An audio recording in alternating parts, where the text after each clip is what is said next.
Amerikanın əlində imkanlar var idi ki, həm raket sisteminə uzaq vuran raketlərlə təmin etsin Ukraynanı. Eyni zamanda hava hücumundan müdafiə sistemləri ilə, hətta məsələn müasir uçaqlarla.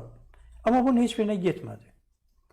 Xatırlayırsınızsa, məsafədə ancaq məsələn 300 kilometr məsafə, 400 kilometr məsafə. Rusiyanın dərinliyini vurmayın, silah verəndə ona bir qadağalar qoyulurdu. Bunlar hamısı onunla bağlı idi ki, Rusiya daha belə deyək də, aqressiv şəkildə bu hərb prosesinin davam etməsin. Qərbdə belə bir düşüncə var idi ki, Rusiya müharibə uzandıqca zəifləyəcək, taqətdən düşəcək. Zaten iqtisadiyyatı, çox kövrək bir iqtisadiyyatı var idi Rusiyanın.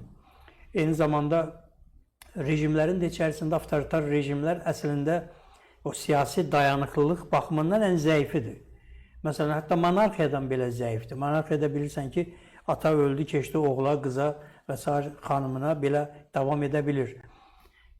Totalitar rejimlərdə bilirsən ki, vahid bir totalitar ideyanın ətrafında birləşir cəmiyyət.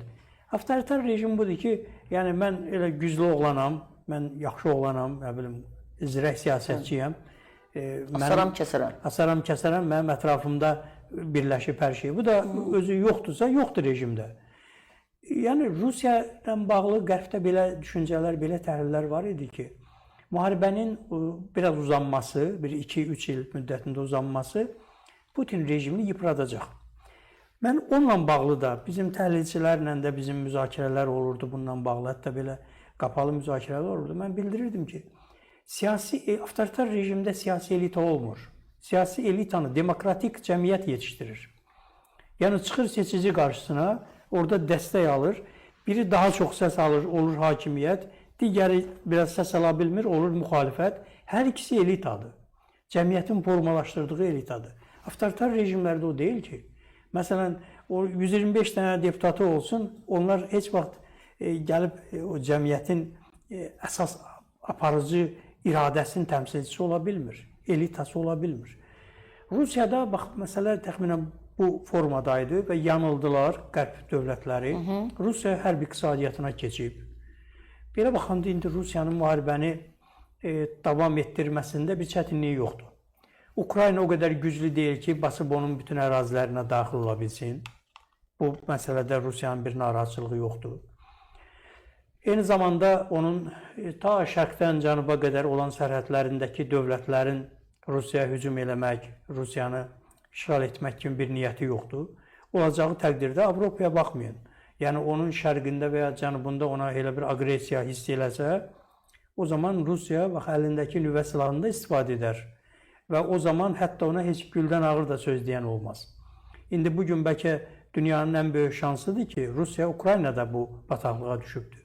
Bu, əgər Qazaxıstanda düşmüş olsaydı, bu Azərbaycanda, indi Allah ödəməmiş bu Qarabağ müharibəsində əgər biz onunla toqquşası olsaydıq, bizim üçün daha böyük fəlakət olardı. Bu nöqteyi nəzərdən mən düşünürəm ki, müharibənin hələ uzanması, Putin də hesablayır, düşünür ki, ölkə daxilində artıq onun üçün, yəni bu müharibənin uzanması ilə bir şərait yaradıbdır ki, bunun hakimiyyəti üçün təhdid olacaq ünsürlər yoxdur. Xeyli dərəcədə ortadan qalxıb. Zaten Rus xalqı elə də demokratik təfəkkürlü xalq deyil. Onlar o şovinizm, o imperiya ənənəsi Rus xalqını xeyli dərəcədə bu müasir düşüncədən uzaq salıbdır. Var içində, əlbəttə içində o düşüncədə olanlar var. İndi 140 milyonluq bir xalqın ola bilməz ki, içərisində elə hamı bu cür düşünsün. Amma onlar azlıqdadır. Onlar böyük o xalqın iradəsinin arxasınca çəkib apara bilmir. Əgər Rusiyada məsələn bir 10 il, 15 il demokratik idarə etmə sistemi olsaydı, bəlkə fərqli nəticələr çıxardı ortaya.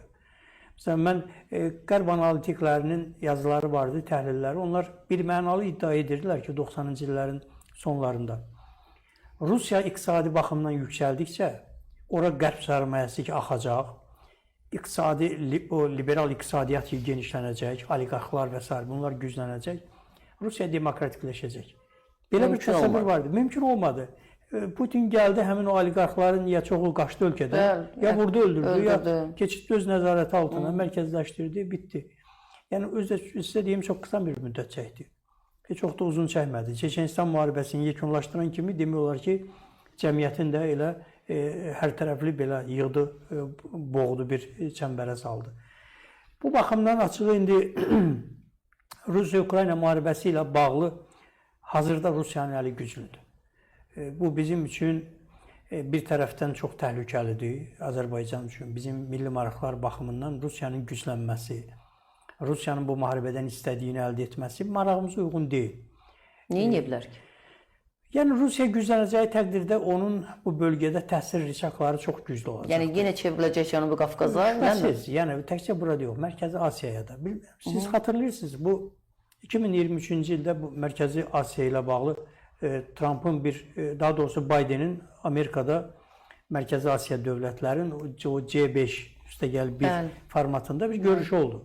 İlk dəfə idi ki, Mərkəzi Asiyanın, yəni biz Türkistan dediyimiz coğrafiyanın 5 ölkəsinin Biden bir forum keçirmişdi və çox açıq şəkildə bildirmişdi ki, biz Mərkəzi Asiya ilə bağlı öz strateji planlarımızı yubanmadan həyata keçirməliyik.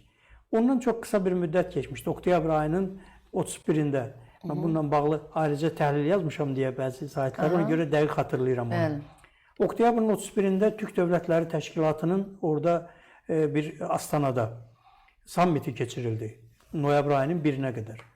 Təsəvvür edin ki, o sammit qutaran kimi Fransa prezidenti Macron gəldi Qazaxıstana. Gəldi və Avropa İttifaqının bölgədəki niyyəti ilə bağlı, mövqeyi ilə bağlı, səhv eləmirəmsə, noyabrın 7-si idi. Onun üzərindən heç 5 gün keçməmişdi. Putin ilk dəfə idi ki, müharibədən sonra xarici ölkəyə səfərə çıxırdı.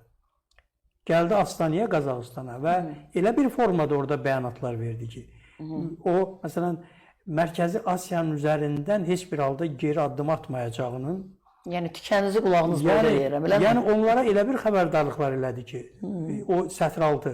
Dedi ki, biz müttəfiq deyilik, biz çox yaxın müttəfiqik. Sizin bütün təhlükəsizlik və siyasi maraqlarınız Rusiya ilə uzlaşmalıdır. Və bunun qarşısında o zaman həmin o Mərkəzi Asiya dövlətlərinin için əsas dövləti Qazaxıstandır da. Qazaxıstanın reaksiyası həmin dönəm üçün sadəcə belə oldu ki, biz özümüz öz müstəqil siyasətimizi aparacağıq və s. Amma açıq buydu ki, o geri çəkildi. Geri çəkildi. Sonra hətta bu Türk Dövlətləri Təşkilatının özünün də belə deyək də sürətlə o bölgədə nüfuzunun formalaşması, strukturlaşması ilə bağlı məsələ dayandı. Çünki həmin o oktyabr ayında, oktyabr-noyabr ayında, noyabrın 1-də olan həmin o sammitdə ilk dəfə idi ki, Türk Dövlətləri Təşkilatının hərbi əməkdaşlıq məsələsi müzakirə olunmuşdu. Yəni, mən bunu niyə görə kontekstdən çıxararaq deyirəm? Rusiya öz yaxın ərazisində olan həmin o vaxtilə postsovet məkanına daxil olan ölkələrin hər birinə Ukrayna müharibəsində qalib gəlsə təhdid yaradacaq. Bu bir mənalıdır. Azərbaycan düzdür, bundan yayınmaq üçün cəhdlər edir və xeyli dərəcədə uğurlu addımlar atır. Biz istər indi bağladığımız o müttəfiqlik sazişi olsun. Onun bir çox ekspertlər tənqid edirdilər. Mən amma onu ilk gündən təqdir eləmişəm ki, Rusiya ilə bu sazişin bağlanması bizim milli marağımıza cavab verir. Düzdür, Rusiya heç bir bağlanmış müqaviləyə əhəmiyyət verən dövlət deyil. Onunla bağlanmış müqavilənin elə də bir əhəmiyyəti yoxdur. Bunu siz də bilirsiniz, izləyici də bilir. Amma onun bəhanəsini kəsmək üçün bu addım atıldı və onun nəticəsi olaraq biz Qarabağı demək olar ki, həmin bu separatçılardan təmizləyə bildik. Yəni, itirmədik. O müqavilə bizə heç nə itirmədik o müqavilə nəticəsində.